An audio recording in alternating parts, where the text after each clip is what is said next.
Hi, I'm Carrie, and today I want to talk all about fall knitting plans. And I am going to be figuring out my plans right along with you because I currently have nothing prepared for this. So it is already officially fall. We are in the last weekend in September, and I had all of the intentions of actually sitting down and figuring out everything that I wanted to knit over the next several months here. And by fall, I really mean cold weather, so like fall and winter, since 3 months just seems to be not quite enough time to really get to all of the things that I want to get to. So we're talking about cold weather for fall. And part of the reason for this delay is because I've spent the past couple of weeks reorganizing my knitting stash. So I've been knitting for a very long time, since 2008, and I had never really officially organized my yarn stash. It was in bins and like put away and stuff, but there was no kind of like organizational structure. Nothing was in Ravelry. So I had no real ability to like easily go through my stash to use it to find new projects to knit other than, you know, the database that like existed in my head. So I had been working on that for the past couple of weeks. Of course, things take longer than you expect them to take. So with all of that being said, let's go ahead and start talking about fall knitting plans and the kind of things that I'm excited about making. So as of late, I typically knit garments most frequently, both for myself and also for my daughter. And then I also knit some accessories here and there. So that's kind of going to be what I am planning to make this fall and winter, primarily focusing on garments for me as like the vast majority of what I'm going to be doing, plus a couple of kids' garments, and we'll see what happens on the accessory front because I love hand knit accessories, both knitting them and wearing them. They're always a really fun project. I wear a lot of socks in the fall and winter, and I also wear fingerless mitts. I mean, hats and other things too, but like fingerless mitts and socks are probably like my go-to items in terms of what I'm going to be wearing the most throughout the colder weather. So probably gonna have some of those projects. Definitely gonna have some of those projects. I already have a sock on the needles that I'll be talking about. And yeah, so I did pull up my summer knitting plans to kind of like ground myself on what actually happened and how much knitting I was able to get to, so I can hopefully use that as a guide for like what is realistic to get to this fall and winter. I'm going to think of more projects than is going to be actually realistic, just to provide some choice in terms of what I actually get to, because you know, if you plan out exactly the quote unquote right number of projects and then your desires kind of turn in a different direction, it's just nice to have some options to pick from, like already pre-planned. It's been kind of nice lately to have those decisions made up front and then just kind of decide to dive into whatever feels good at the time. So over the spring and summer, I had planned for 12 projects. I knew that that was going to be wildly unrealistic to do. And that was over a 5-month period. So my like spring and summer period was, I think, from like April or something like that to the end of August. And of those, I completed 5. That was 3 adult sweaters, 2 kid sweaters.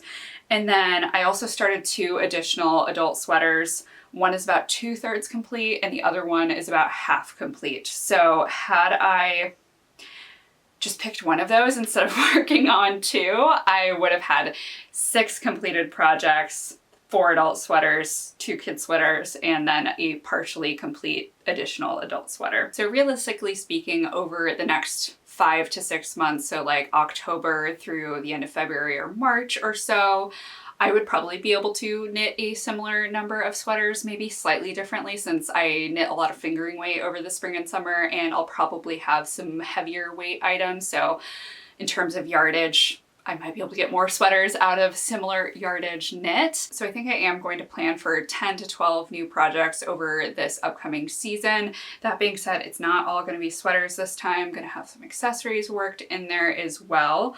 And So I think over this next season, I am going to plan a similar number of projects, but I'm going to kind of distribute things a little bit differently. So instead of mostly adult sweaters comprising my plans, it's still going to be a majority of adult sweaters comprising my plans, but there will be a couple of additional kid sweaters and then some accessories as well. So in terms of what I'm excited to knit this fall and winter, I definitely want to make some more cardigans. I love wearing cardigans. I'm wearing a cardigan right now, and I kind of rotate through the same couple of cardigans all season long. I mean, honestly, all year long. And then in the fall and winter, I have a couple more that come into play because they're heavier weight, but I really like a DK weight cardigan, and I do have a couple of DK weight cardigans. I have like four DK weight cardigans maybe, but I definitely could use more cardigans. So I think for my sweaters, I should primarily focus on making cardigans, though I do think that I want to maybe throw in a pullover or two. And I also have a work in progress from last winter that needs to make its way into these plans as well. And then the other thing that I really want to focus on is using up stash yarn. So as I said, I just reorganized all of my stash, and so I now have a really good idea of what I have.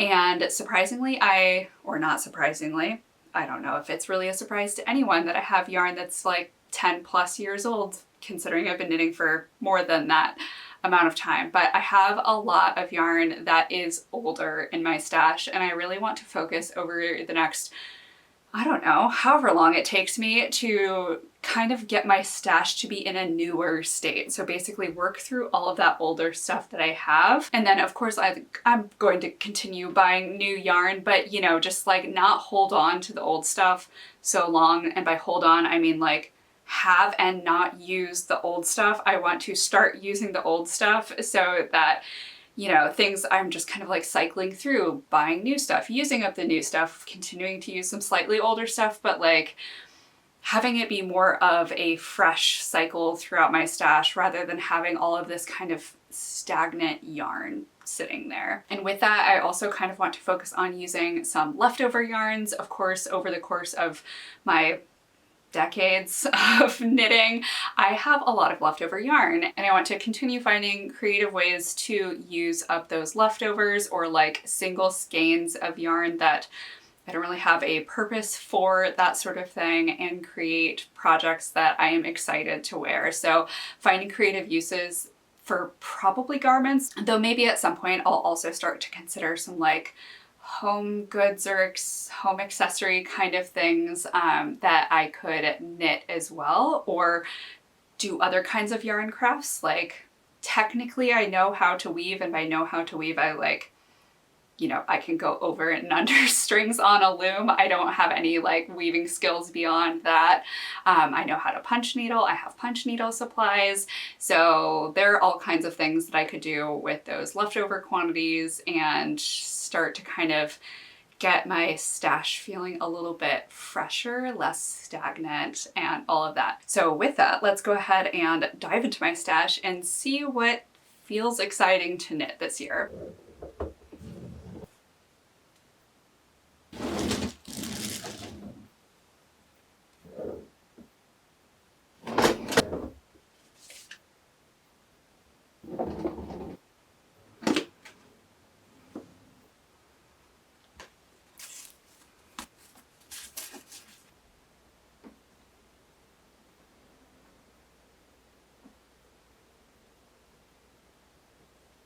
I've pulled out quite a bit of yarn over here, and I have some loose ideas for what I'd like to make with these yarns here.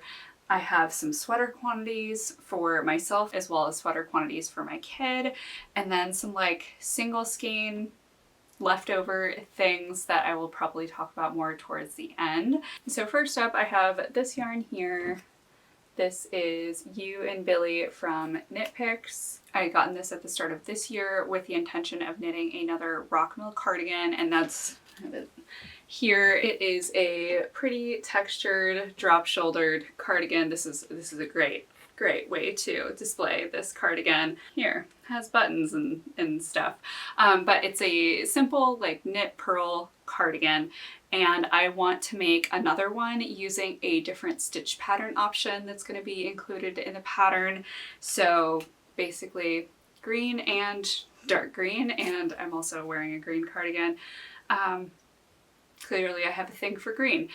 So that's going to be the plan for this one. I haven't swatched with it yet to see if the gauge is actually going to work with the gauge for this pattern, but I think that that is going to be one of my top priorities because I do want to be able to showcase a different stitch pattern option for that cardigan once I eventually release it, which honestly probably is going to be early next year sometime, just given that there's a lot that goes into writing a pattern and all of that. So the DK weight and the yarn composition is 75% merino, 25% kid mohair. So I'm excited to see how this knits up, especially with that mohair content in it. This initial one was knit in wool with a strand of mohair held together, so like a sport weight wool and a strand of mohair with essentially a DK weight gauge. So we're going to try just a DK weight that has some mohair content in it and see how it goes there. So that is the first plan, hitting on the need for more DK weight cardigans. Then I have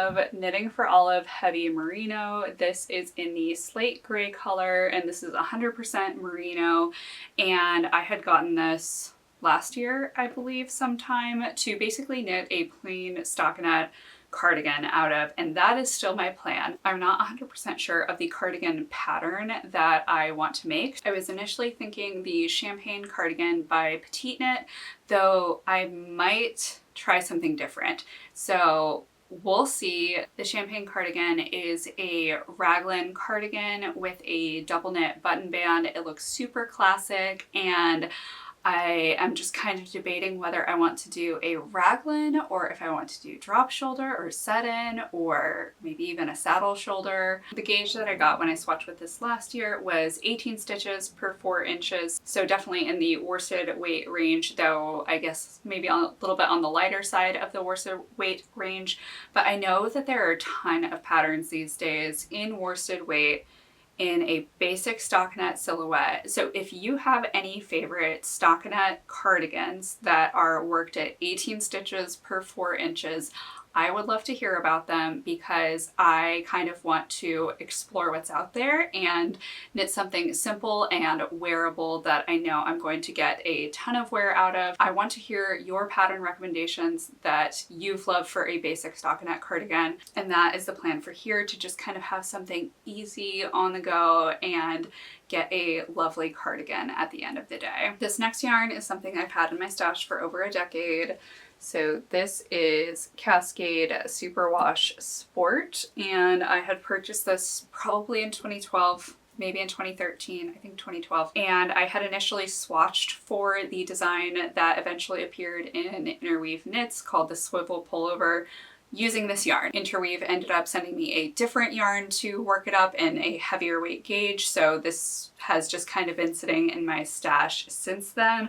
I have swatched a couple of other things with it too, but as a sport weight yarn, I think this would be a really great weight to try just making a nice pullover that'll go a little bit faster than a fingering weight pullover, but won't be quite as heavy as worsted weight pullovers, which I know get more limited use in my wardrobe because I really only wear them when it's like truly cold outside. So a sport weight pullover will definitely have a little bit more longevity in terms of the total season in which I can wear it. I know I love all of my fingering weight pullovers that I have, and I might just do a pullover version of my Rockmill cardigan pattern that I have been working on. Again, so Rockmill cardigan is this friend here in beautiful knit purl texture. Lovely, lovely texture there, and this is a DK weight for the cardigan, so this would be a gauge change and also I think probably be a crew neck. Not sure whether I would want to do like a double collar or a single collar, probably relatively slim sleeves, boxy fit for the body, that sort of thing. That's been a silhouette that I've been really enjoying for my sweaters lately, especially in those fingering weight sweaters. I have a couple that are kind of that slimmer sleeve, boxy body. So that would be quite a bit of work to actually, go through the entire process of designing something, though of course, getting things ready for just my size doesn't take a ton of work. That And honestly, getting the numbers ready for the other sizes also doesn't take, well, it takes a lot of work, but it's not like the most labor intensive part of writing a pattern.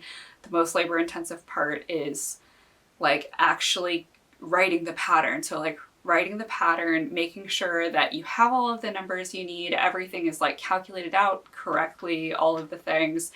Usually when I am doing pattern math, it's pretty easy for me to get like all of the total stitch counts that need to happen at all the places.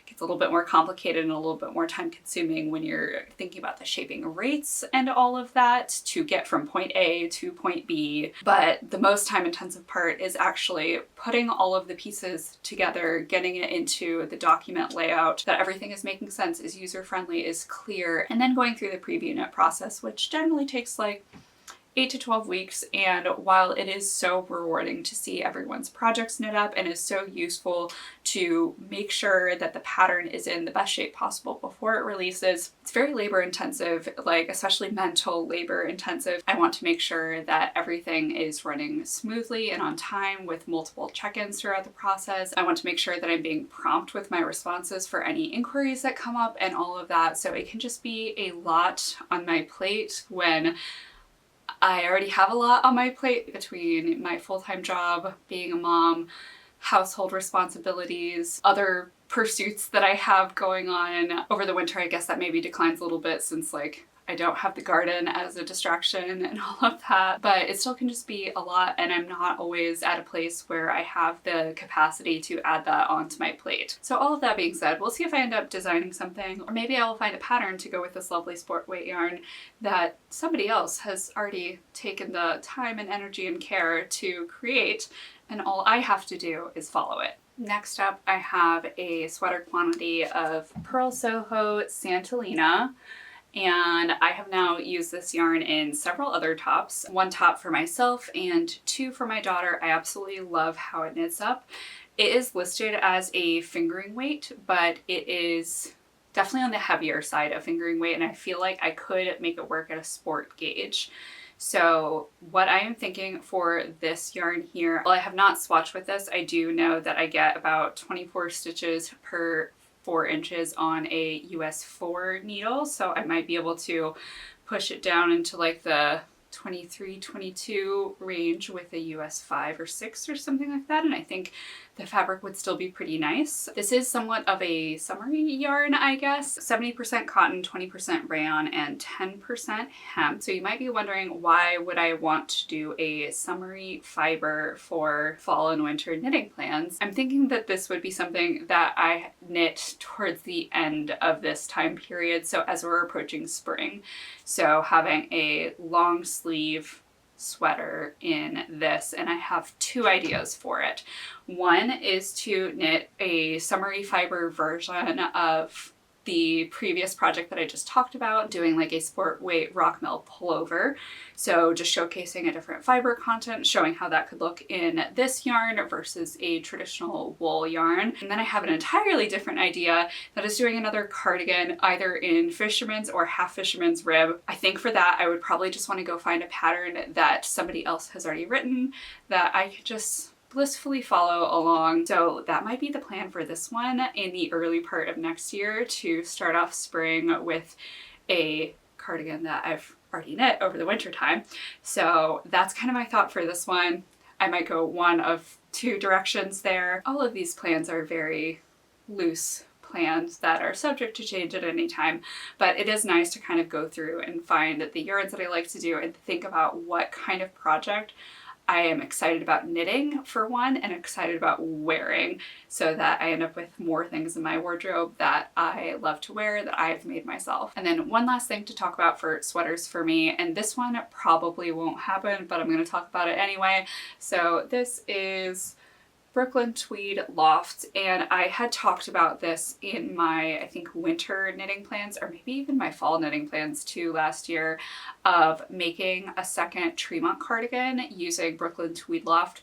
I still would absolutely love to do that. I think this would be a great yarn to do that in, but just realistically looking at all the other projects that I have going on here, Plus, I have a work in progress that I want to finish. And then I have some ideas about going through stash yarn that I want to play with too. So the likelihood of this happening is probably not very likely, but I'm throwing it in here just in case because I do want this sweater someday. It may just not be this season. So before I dive into my works in progress and diving into stash to revive old things, I want to talk about my kids' sweaters that I want to make this season. So I have a whole lovely bin here of sweater quantities that will work for my daughter. There are like 5 sweater quantities in here. So I'm going to pull out 3 of these for my fall and winter knitting plans. So the first one is these yarns here, and this is Kelborn Woolen Skipper, and it's in 2 colors. I have powder blue and sailor blue, and my daughter picked out these yarns. So we were in Traverse City a couple of weeks ago on vacation and stumbled across a yarn shop in Suttons Bay, and ever since I started knitting my daughter, the last sweater that I made for her, which is a pink striped sweater, she started asking, can I make her a blue one? So she likes the pink one, but as soon as she saw it, she was like, can I have a blue one? And I'm like, yes, baby, you can have a blue one. So this is the blue yarn that she picked out. We were initially planning to go to ice cream, walked by, saw the yarn shop, ice cream's closed. So we went back to the yarn shop and I took my kid inside and she started finding blue yarns. So we found some to take home with us to knit a sweater. So I'm basically going to make a duplicate of the sweater that I just finished making for her. And I can do a quick flash of that sweater. So I haven't shown this on my official podcast yet, but this is the sweater that I made for my kiddo. It is just a drop shoulder crew neck sweater with the body in a light color with darker stripes, and then the sleeves in the darker color with lighter colored stripes. And it's very cute. I like it a lot. And I'm just gonna knit another one of these. So I loosely base the numbers for this one on my Little Plinth Tee pattern, which is a kid's t-shirt pattern in fingering weight yarn at 24 stitches per 4 inches. So this is worked with a pretty typical top-down drop shoulder construction. That pattern is worked bottom up, but you know, the numbers generally apply. So it's like, here are how many stitches you need for the shoulders, here are how many stitches you need for the butt, like all of the things, and just kind of ran with it there. So gonna make another one of these, but in blue per my daughter's request. The second sweater that I want to knit for her is out of this yarn here. This is Stitch Stuff yarn, DK stuff, and it is 100% superwash merino in the Birds of Joy color. It's a beautiful speckly neutral, and the speckles are kind of colorful, so it's very, very pretty. And I think the plan for these is to make a kid-size version of my Rockmill cardigan upcoming pattern and just downsize it so it's my kid's size, and then she and I can match. Of course, you know, it won't be a color match, but it'll be a stitch pattern match, and I've had a really great time knitting matching things for us otherwise, so that's gonna be the plan for this one. And then last up for my daughter, this has again gone on multiple knitting plans, and this is a BFL DK from Flora Adora Fibers in Soft Sage, and it's a super beautiful yarn, and I want to also make a cardigan for her out of this one, though this one would be just like a plain, simple stockinette cardigan. And I want to say that previously I'd found a petite knit pattern, maybe the Eva cardigan or like Eva Cardigan Junior or something like that, that would be a really good fit for this yarn. So I'm again going to do a dive into stockinette cardigans for kids in a DK weight gauge. So if you have any recommendations for that, would love to hear them as well. Okay, so last up I have some projects that I've already started previously that I want to get through, and then just talk about other stash or work in progress related reviving that I want to work on over this season. So first up, I have a work in progress from last winter. This right here is the Harlow sweater. And I have an entire sleeve knit here. I have part of the body. I just barely picked up for the other sleeve here. So I want to take this fall and winter and actually complete this Harlow sweater. So this was a nice and easy project to work on last year. It just didn't necessarily get a ton of my attention. So I want to bring it back to the forefront and work through this, especially since this is using some pretty old stash yarns for me. And I am really excited about the way that it's turning out. So this is going to come back onto the needles, and as soon as I actually start to bring it back into rotation, I hope to have it as a finished object pretty quickly, especially because it is such a big gauge in comparison to what I've been knitting lately, which is a lot of fingering weight. And then a couple of other works in progress on the needles. These are projects that kind of came onto my needles right at the end of summer, and so I'm just going to finish them. So the first is this sock here. So it has a pretty cuff with lateral braid, some nice contrast color, and then a little bit of contrast at the toe as well. It's a standard cuff down sock. So I've knit one and I've cast on for the second one. So these are going to go in the needles as kind of my early fall socks here. And then I also have a second pair in a solid color that I'm working on.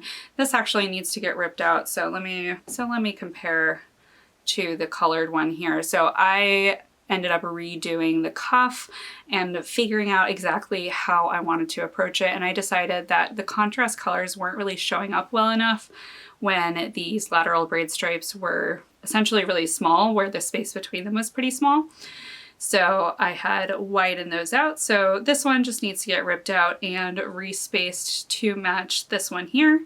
And then I'll just have two lovely, relatively simple socks that I'm pretty excited about. And those are the active works in progress. Well, I guess one's not really active, but those are the more recent works in progress that I have on the needles that will absolutely be going into my fall knitting plans. I also want to make a pair of fingerless mitts kind of with that same vibe, but I haven't picked yarn or anything yet.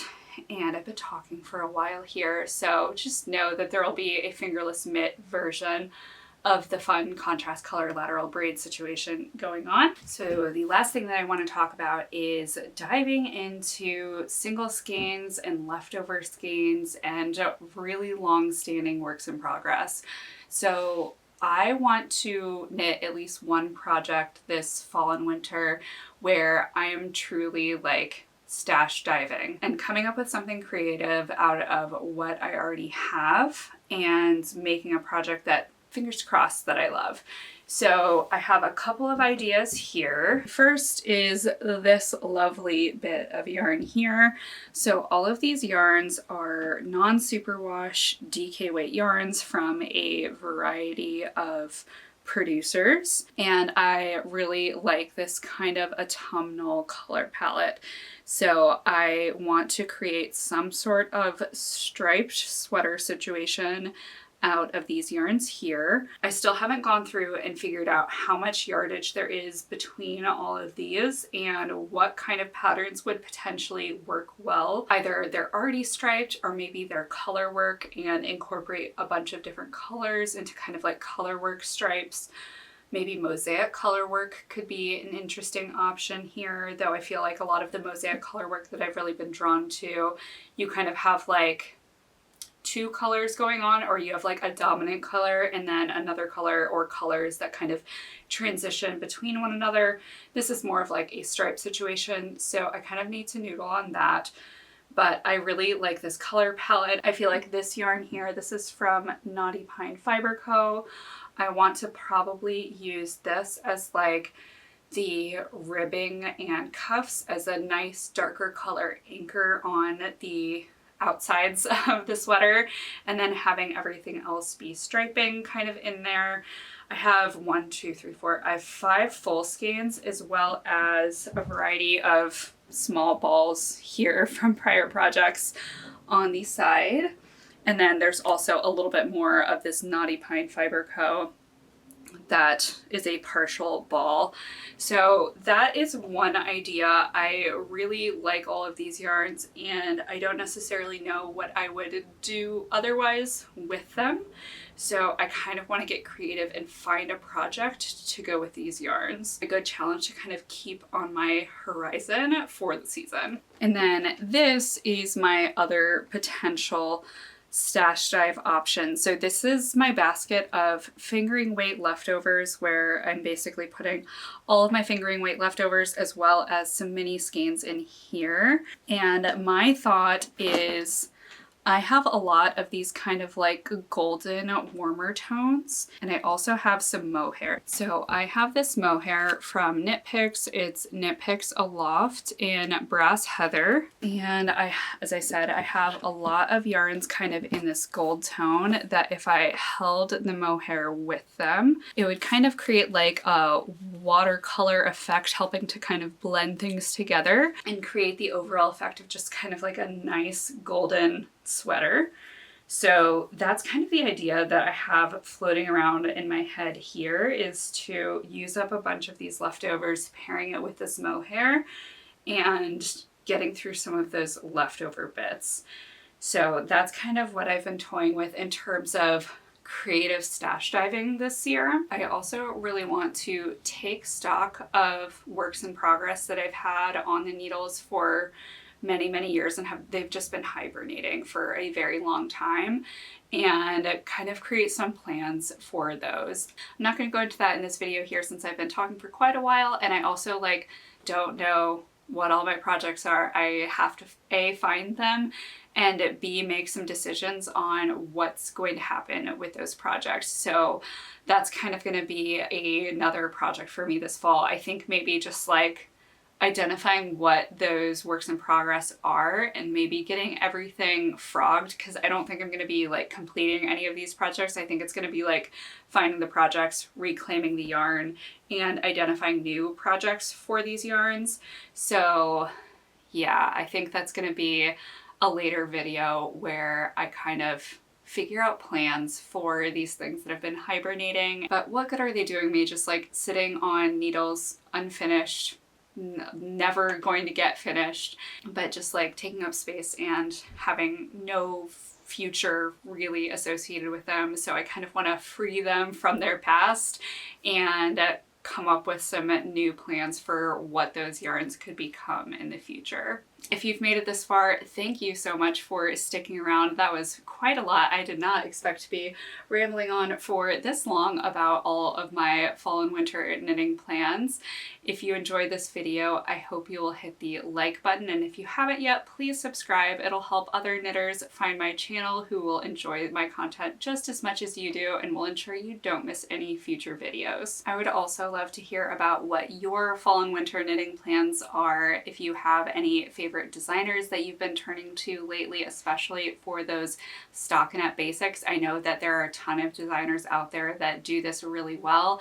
I would love to hear about those, especially since I have those couple of yarns kind of floating around that don't have an exact pattern associated with them yet, but I have like a pattern vibe that I want to go for. I would love to hear about those as well. Thank you so much for watching, and I will see you next time.